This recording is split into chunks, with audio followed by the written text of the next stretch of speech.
Hello మామా, ఈరోజు ఏదో కొత్త రూల్ వచ్చిందంట కదా, కెనడియన్స్ యూఎస్కి ట్రావెల్ చేస్తే ఏదో ఫామ్స్ ఫిలప్ చేయాలంట కదా, కొంచెం చెప్తావా? యా, ఇప్పుడు మీరు ఎవరైనా సరే కెనడా సిటిజన్షిప్ ఉంటుంది కదా, మీకు యూఎస్కి డైలీ ఎప్పుడు కావాలంటే అప్పుడు వెళ్ళొచ్చు. వెళ్ళిపోయి హ్యాపీగా ఒక 6 months వరకు కంటిన్యూస్గా నీకు ఉండొచ్చు. కానీ ఇప్పుడు కొత్తగా రూల్ ఏంటంటే 30 days కన్నా ఎక్కువ నువ్వు యూఎస్లో స్టే చేస్తే ఒక ఆన్లైన్ ఫామ్ ఉంటుంది I-94 అని చెప్పేసి. ఆ ఫామ్ని ఫిలప్ చేసి అక్కడ నీ డీటెయిల్స్ ఖచ్చితంగా ఇవ్వాలన్నమాట. ఒకవేళ నువ్వు 30 days కన్నా ఎక్కువ రోజులు ఉండి ఫామ్ ఫిలప్ చేయలేదనుకో నీకు $5,000 ఫైన్ అన్నా వేస్తారు, లేకపోతే 6 months నిన్ను జైల్లో వేస్తారు. అంత ఘోరంగా రూల్స్ అనేది ఫామ్ అవుతున్నాయి.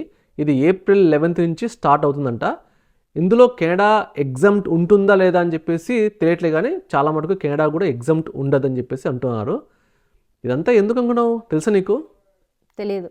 ఎందుకంటే ఈ టారిఫ్ వార్ వచ్చింది కదా, టారిఫ్ వార్ వచ్చిన తర్వాత కెనడా ఎలా అయిపోయిందంటే, ఇంకా ఒకప్పుడు కెనడా యూఎస్ అంటే ఇద్దరు అన్నదమ్ముల్లాగా ఉండేవాళ్ళు. ఇప్పుడు ఏంటంటే అన్నదమ్ముల మధ్య గొడవలు స్టార్ట్ అయినాయన్నమాట. ఈ గొడవల్లో భాగంగా ఇవన్నీ ఇంపాక్ట్.